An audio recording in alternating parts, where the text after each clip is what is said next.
Welcome to AIGA's Fireside Chat. Thank you for joining us. Before we begin, a few housekeeping notes. This session is being recorded and will be available for viewing post-event. We are also live streaming to our followers on LinkedIn and Facebook. Please remember that all AIGA events follow our code of conduct. Please connect with us and share your experiences on social media. The hashtags for this fireside are AIGA Design and Future of Design. Now, it is my pleasure to welcome Bennie F. Johnson, AIGA's Executive Director, and today's guest, Mauro Porcini, Pepsi's Senior Vice President and Chief Design Officer. Bennie, Mauro? Thanks for having me. Hi. Excellent. It's so great to see you, good sir.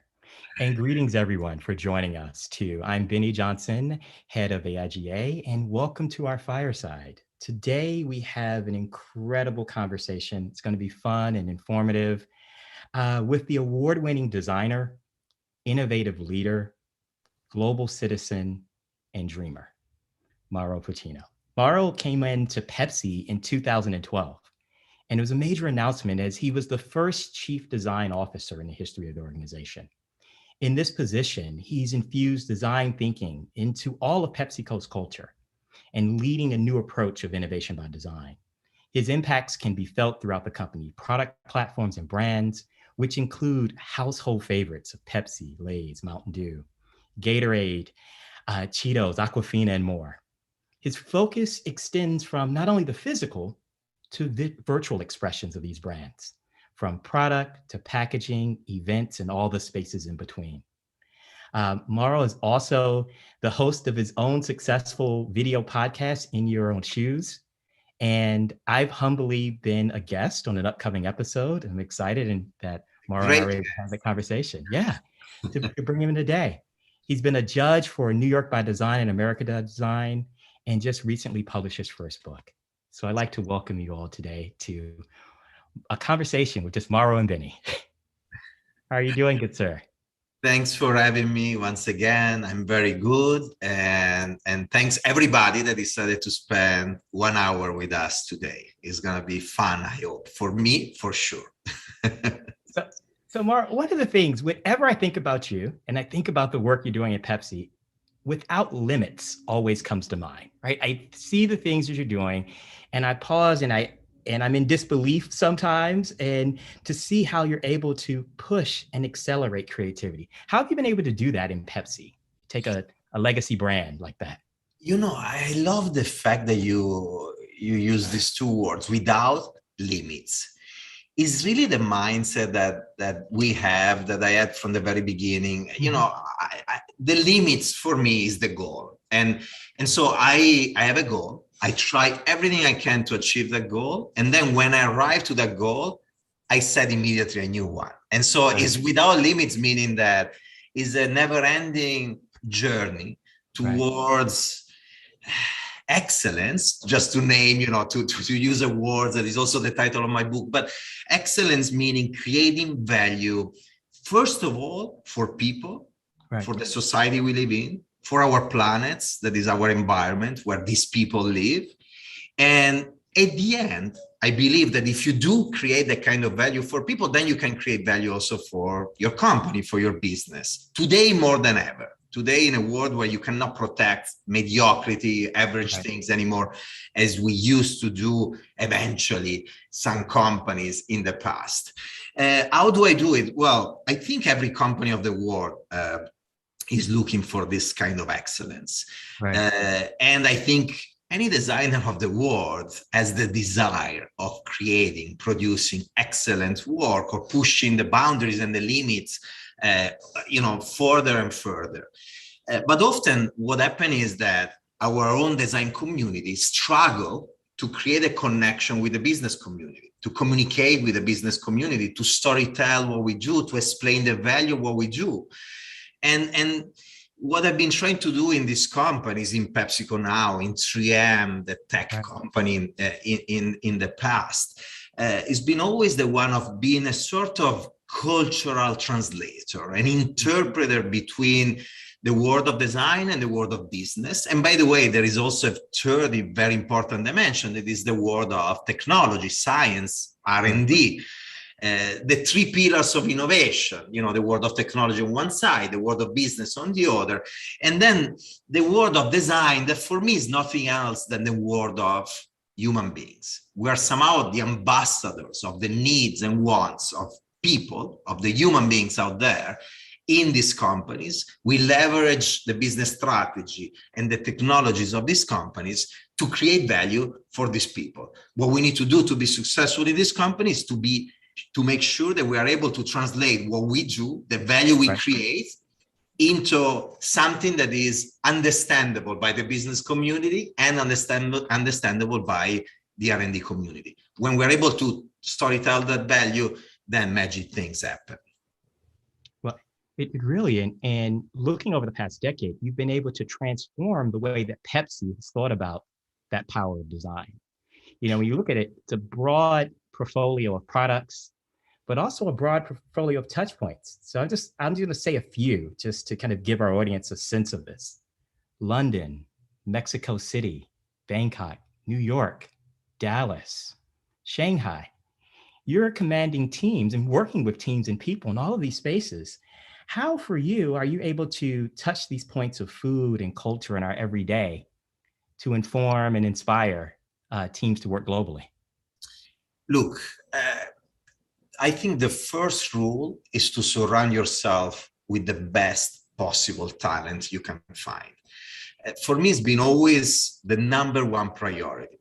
It's been always that from the very beginning when I created my own agency, even before 3M. But then over the years, I became more and more aware of the value of people for a simple reason. I was working in these companies and I was trying to analyze the way my own company and other companies, many other corporations, were doing design, were driving innovation, were building brands. And I was studying all the processes and tools and ways of working. And I was realizing that there were very different ones if a company was design driven, if it was tech driven, if it was marketing, sales driven. That's at least what I was thinking at the beginning. Okay. Then over the years, I realized that even though they look different, those way of working, those processes and those tools were really similar. They were using different definitions. They seem different superficially, but when you dig behind what all these companies do, it's very, very similar. They all try to understand people, to understand what is the strategy, the business strategy, what is the business model, the culture of the company, and then they all leverage specific kind of technology and technological platforms. So they're really, really similar. And when you start to apply these similar tools in different projects within the same company, very quickly you start to realize that the same tools can eventually produce very different results. Okay. Yeah. Some processes and tools were doing amazing things and we're having to market with very successful products. And in some other instances, it was a disaster, complete failures. The same in other companies. So you start to, in my role, I started to wonder why, and to analyze more and more and more all these different projects and try to figure out what was the difference. Mm-hmm. And I arrived to a conclusion that is pretty obvious when you look at it, when they tell you, but it's not that obvious when you are within those processes and those in that journey. The answer is that the difference is made by the people using those tools and those processes. Do you have the right talents running those projects? Do they ask themselves the right questions? Do they challenge the brief in the right way? Do they arrive to the primary cause, to the root cause of the problem? And are they able to answer in the proper way? Do they have the right empathy and sensitivity and strategic thinking? Do they have the right courage to invest in the right solutions? Do they have the right resilience and optimism to drive certain solutions all the way to market, facing all kinds of difficulties and roadblocks and problems in that process, in that journey? So this is what makes the difference. And so when you ask me how you do all of that, well, Many years ago, I listed all the characteristics of these design thinkers, of these innovators, of these entrepreneurs within these companies and outside of the companies. And I gave this list of characteristics to my HR team and to my recruiters. I was still at 3M 15 years ago. Okay. And then I asked them to find these people with this kind of characteristics. I call them today the unicorns. I wrote a book about this. The book is about that. Okay, right. The fact that you need the right people to succeed. Processes and tools are just that, are processes and tools. And these companies talk all the time about these processes and tools, and you read books about it. You go to conferences and they talk about those processes and tools. But the process and tool is like a brush. Put that brush in the hands of Picasso or Michelangelo, or put it in the hands of a little kid, the result will be very different. Right. It's like a ball. Put that ball on the feet of Ronaldo or Maradona, and you will see the results. But we keep talking about the brush, we keep talking about the ball, and we forget to talk about these people. And so my strategy is very simple. Find the right people and empower them, give them freedom, inspire them, mentor them, make sure that they go the right direction, be there to help them when they go in the wrong direction, but give them the space to really add the value that they're able to add. And that's how you're gonna run a company, an organization with 15 design centers around the world and several hundred designers spread across the planet. And it's really a powerful recipe for success as well. I think of your 15 design centers. In the last decade, you've had over 1,200 awards during that time period of projects and impact, and seeing the success grow. What we're seeing, and we look at our research, is that other companies and design groups are taking notice. Is this the way to focus on talent and people in terms of building going forward? I'm going to move a little bit. Bennie, you're saying something that is very important, and I want to share a message. Yeah. Okay. I've been always seeing PepsiCo and my previous company before 3M as platforms to do something bigger than the companies themselves. And they know this very well. I've been saying this to the CEOs, to the HR team. It's not a secret. Right. What is this platform for? I have two goals. One is the one of creating value in the life of people. I want to touch the life of people. And that's why I love to work for corporations, because they give me the possibility to reach billions of people every day with products, with the products of the companies I work for. The second one is the one of my second goal that transcends these companies, is the one of elevating the role of design within the business world. For me, it's a mission that I have, and it's not an egoistic mission for the design community. I want designers to be there, have a seat at the table. No, it's not about that. I profoundly believe that we designers, the design community, the designers of the world, we are driven by creating value for people. What we do, we touch the life of people with our products, brands, with experiences, services, anything we do, we touch the life of people every day. We have little moments of fun, of comfort, of safety, of style, depending on the product category we work on. And we're driven by this need of creating something valuable for them. If we produce something that is successful from a business standpoint, but is average from a design standpoint, is not really adding value to people, it's just adding financial value to the company, we get sick. We don't like it. We hate it, actually. If you are in business instead, eventually you can run business growth for an organization, even if your product is not ideal. So what it means is that the design community is a community of people that are really, I call them people in love with people. We are in love with people. We want to create something valuable for them. So if we elevate our position inside these organizations, big and small, in the business world, there is the possibility, the real concrete possibility of having these companies driving more value for people, for the society, for the planet. So my goal of helping design, playing that kind of role, is also a goal of creating a better society, of pushing these companies, once again, big and small, to create products that really add real value for the world. And so when you talk about other companies taking notice, I am really, really happy, not because of my ego, but mostly because I really hope that these companies are going to be more human-centered, right, more focused on creating value for people versus being just tech-centered or business-centered. And that's why every time a peer of mine or a designer become the chief design officer of another company, a leader of another company, I am there to share, what worked for me, my successes, but mostly my failures, what didn't work, and help anybody out there, even competitors. I want the design community to succeed, because that means that these companies are going to be more human-centered, and we're going to create more value for our society.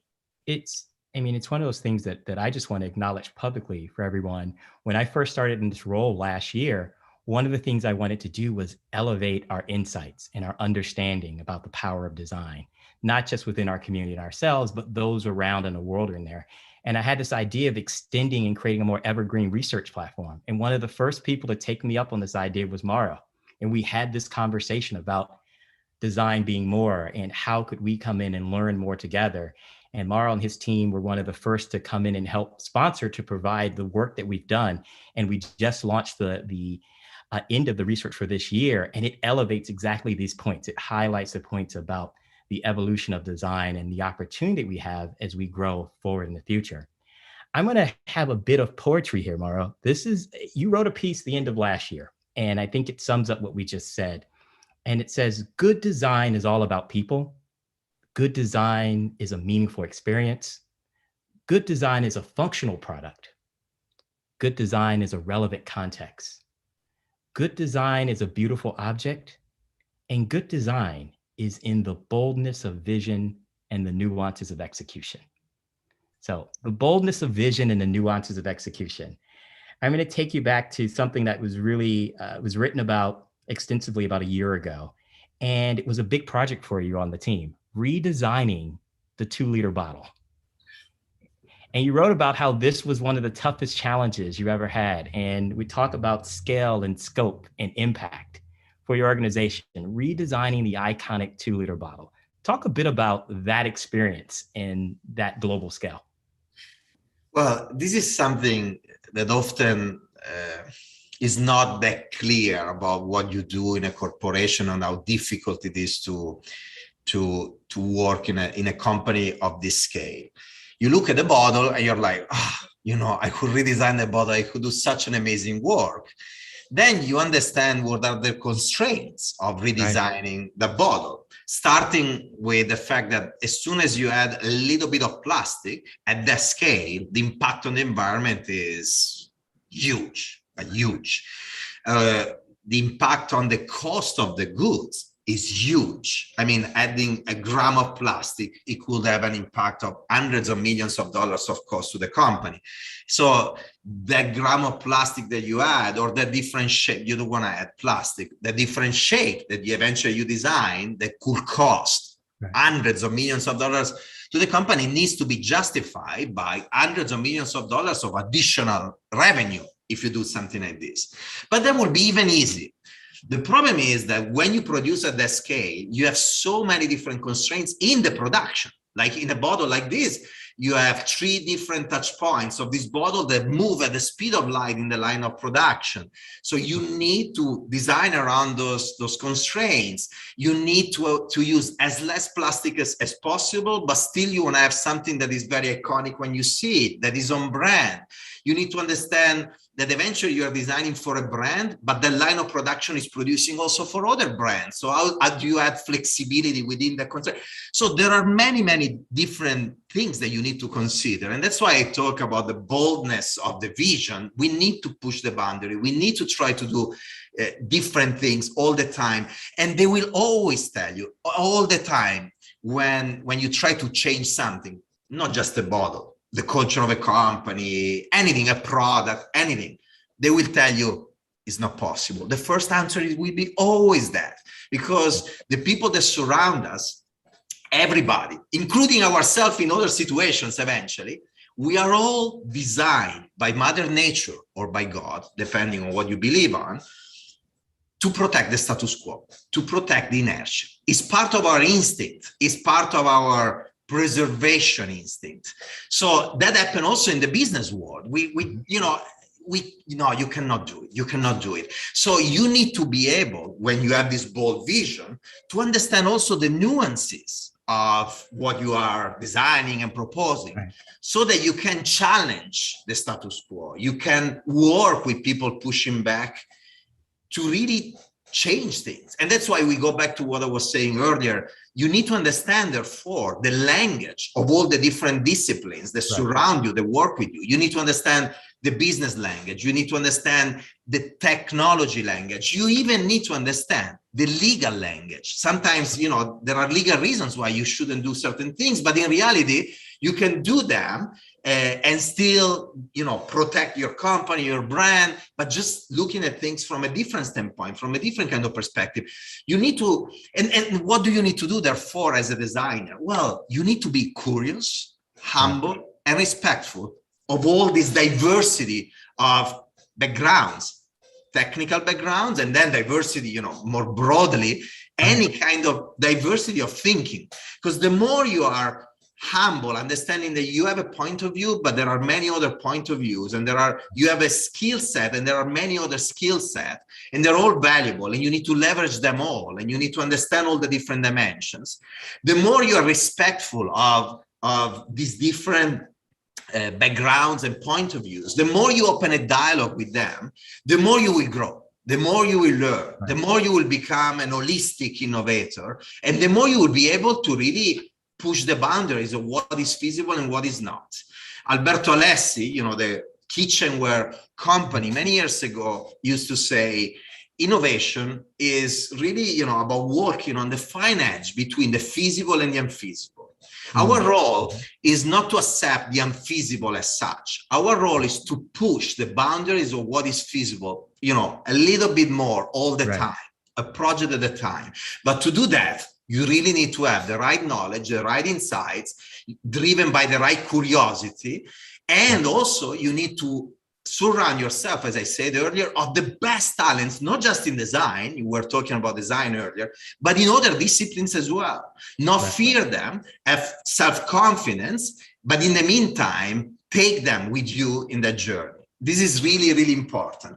And keep in mind, I was talking about optimism and resilience. Keep in mind that while you are in that journey, the most of people will push back on you, will tell you that what you're proposing is not possible. And Arthur C. Clarke, the author of 2001 Space Odyssey, when talking about innovation, was talking about 3 steps that you face, 3 moments that you face when you try to innovate. The first one is that you have this great idea and you propose it to people, eventually to an investor, to your boss, or to people in general, and they will tell you, well, that's absolutely not feasible. I mean, most of the time they will tell you that, but you believe in it and you keep working on it and you start to develop it and you prove that actually it is feasible. You go back to that investor, that boss, or that community of people, and you show them, look, you see, it's feasible. At that point, they will tell you, you're right, you were right, it's feasible, but it's not worth doing it. You believe in it. You just keep going in a way or the other, you find a way to take it to market. At that point, you go back to them, and they will come back to you at that point, and they will tell you, I knew it was a good idea from the very beginning. That's where these are the steps innovation goes through all the time. People will not believe in you. We are designed to preserve the status quo. We are designed to preserve what is average, what is existing already. We need people that somehow have this drive to do things differently.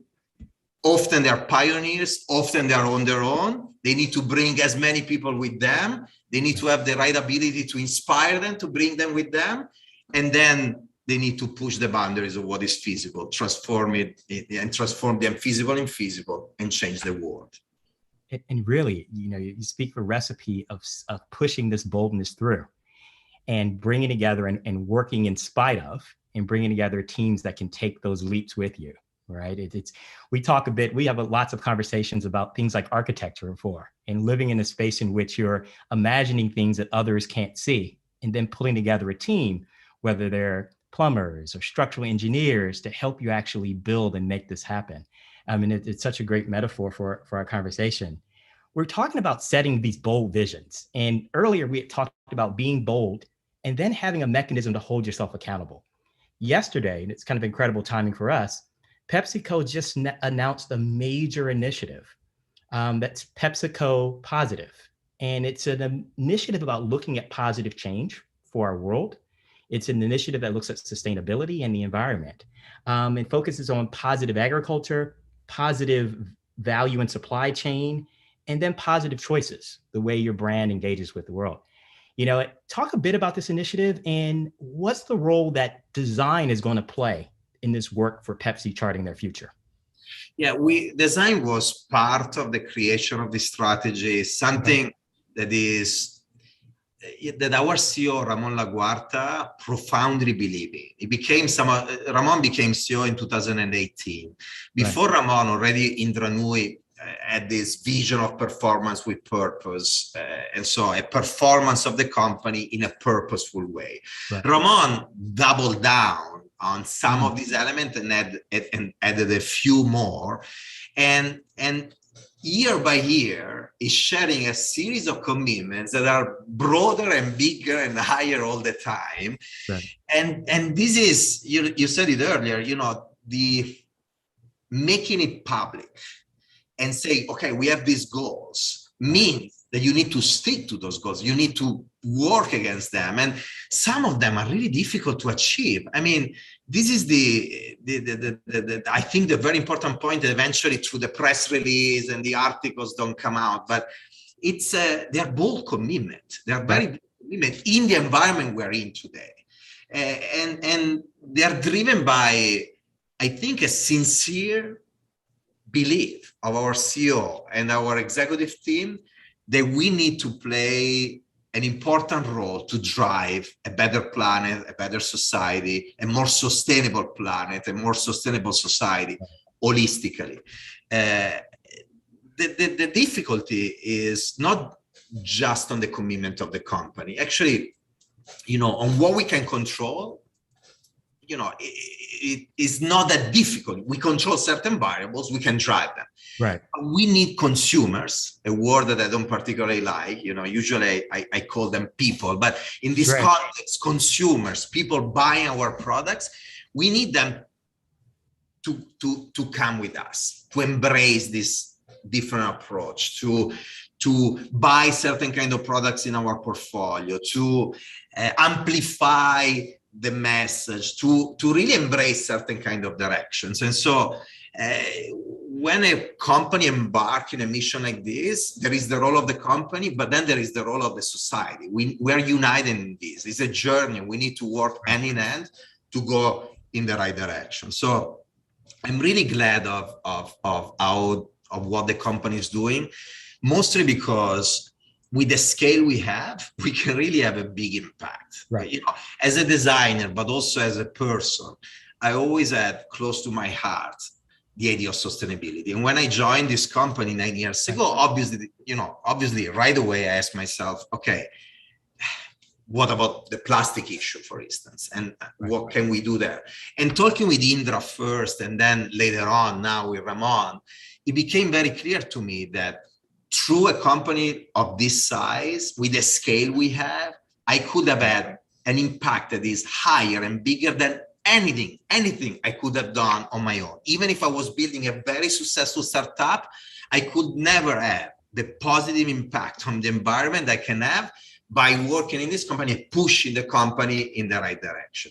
Projects like SodaStream Professional, for instance, is one of the projects that is the closest to my heart. This machine that essentially is a dispenser of drinks.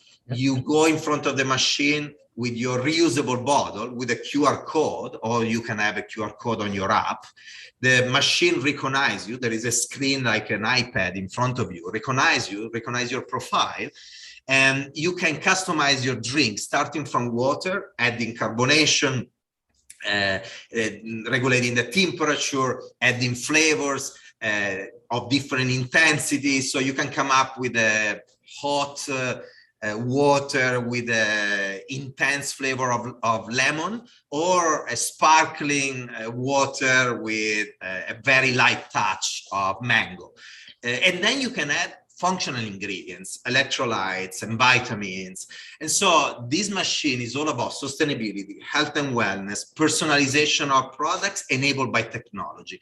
Is one of the examples out of many of how we are trying to really move food and beverage as a category in the right direction.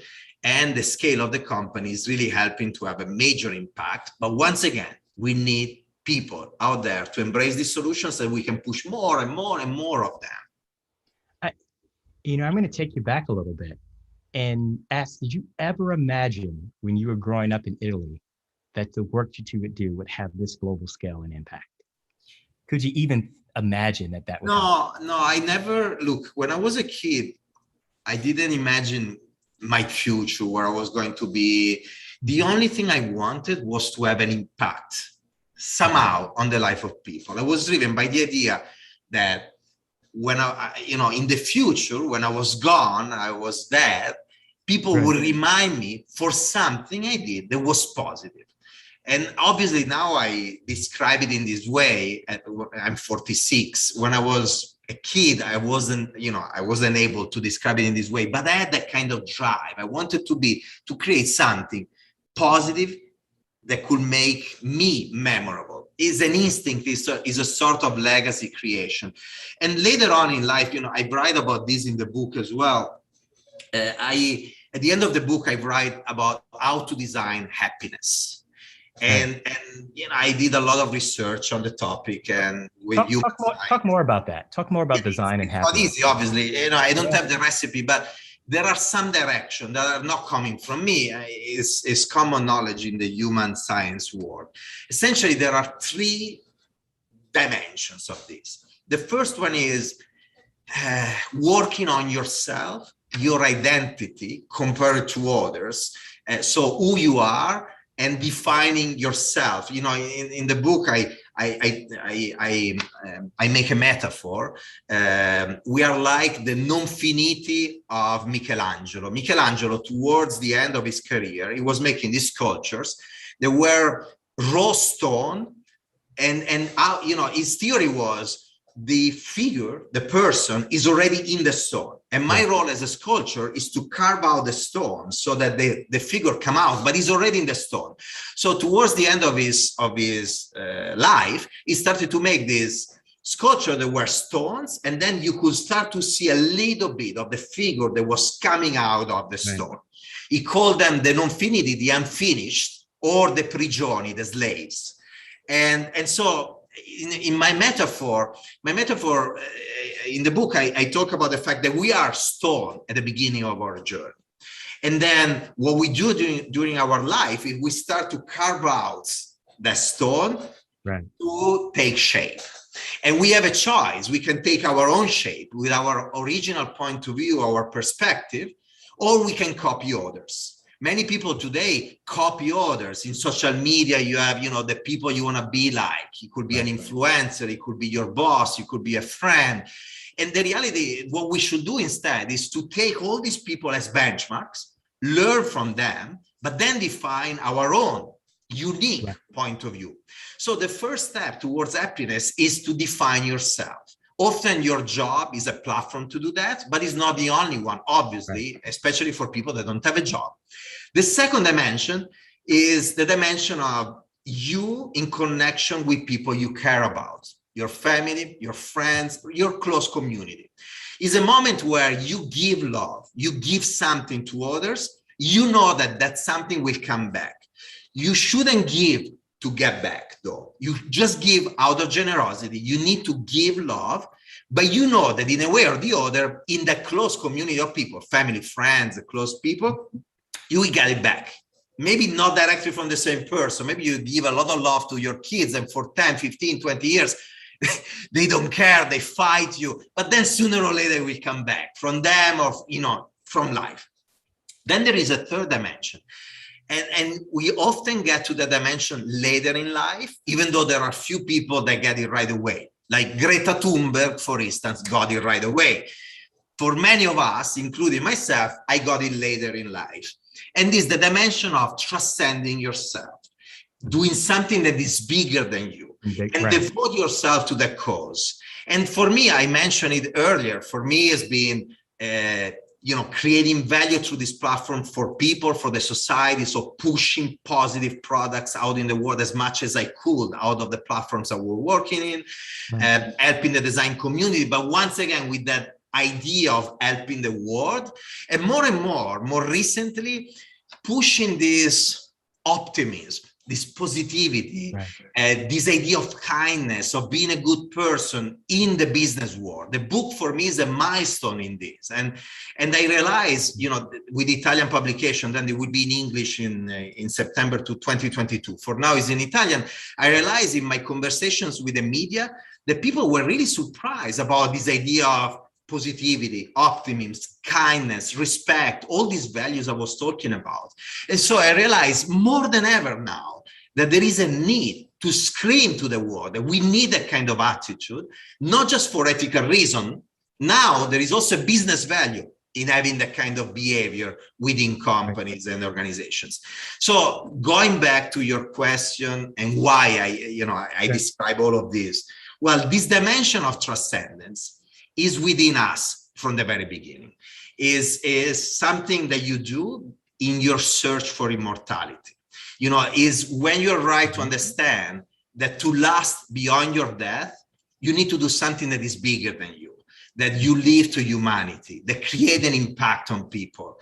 And it shouldn't be done to receive something back, even though in reality you are receiving something back. Is the legacy, is the immortality, but it's very, transcending, it's very holistic, it's beyond yourself, and it's beautiful. If you work in these three dimensions, then you are really able to reach that happiness. And I close here. In the past few months, many people, especially during interviews, journalists, asked me about new ways of working post-COVID. Hybrid working from home. And they were asking me, what do you think? What your point of view? Should we work from home or work in presence? Don't you think that for the design community to work at a distance is actually a problem? My answer was this: forget what is valuable for a company, for the business, forget about that. And remember why we work, why we invented the idea of working. When we were prehistoric people, when we were there and work didn't exist, cities didn't exist, even the idea of family or communities didn't exist. We were like animals in the forest or in the savannah. Back then, we decided to organize ourselves in communities, to build this idea of cities, to invent this idea of working for a simple reason: to help each other. On the Maslow pyramid, for safety, for physiological needs, and then you will go up through the Maslow pyramid, but to fulfill our needs, to help each other, and the final goal on top of preservation was to reach our happiness. Obviously, survive and be happy. That was the goal. 2000 thousands of years later, fast forward to today, in the most of the cases, we forgot completely why we work. And so there are too many people out there that live to work. They just work. And they forget the other two dimensions to reach your happiness. The first one, eventually, the first dimension is about yourself. Work will be a platform. But if the other two dimensions are about connecting with your family, with your friends, and about doing something that is bigger than you, then you need time to do it. If you work all the time, if you commute every day from home to work for 2 hours to go there and 2 hours to go back, and then you work, and then you have to take care of other things, where do you find the time to work on your families, your friends, your community, to do something that is bigger than you? And therefore, where do you find the time to be happy? And so if the work is about happiness of the society, let's make sure that it plays that kind of role. And that's why I think hybrid working is a blessing. And I hope that COVID COVID in its tragedy, at least is leaving this blessing to our society. The idea that we need a different balance between work and life, and the fact that work is at the service of our happiness, and we're not at the service of work. It's really important. And we've had this conversation before about the balance. I'm going to go back to your words as we close. Design can be fun. It can be convenient. It can be precious, can be accessible, but good design is always an act of respect, an act of empathy, and an act of love. Mauro, I want to thank you for spending this time with us this morning. It's always a pleasure. We're going to come back when the book comes out in English so we can talk about it even more next year. Please come back to my fireside. Just thank you again for your leadership in thinking about design and community and the impact that we can have, and your leadership in helping us as AIGA, the professional community for design. And it's part of our goals to push design as a more dynamic creative practice, as a strategic advantage that ties together, but most importantly, I think, as the positive catalyst to the world around us. So, well, Bennie, thank you for having me today. Thank you for your leadership for our design community, AIGA and beyond, our entire design community. And then to all the designers that are here with us today, let's remember this. We have an amazing role and responsibility. We are thinkers and doers. And so by combining these two elements, we think what we also do, we can really push companies, big and small, and the entire society in the right direction. We just need to be driven by the right values. And usually those are values that our design community embrace. So let's be the ambassador of these values, the ambassador of the human beings, people in love with people, as I like to define our design community. Thank you. Once again, thank you. And thank you all for joining us.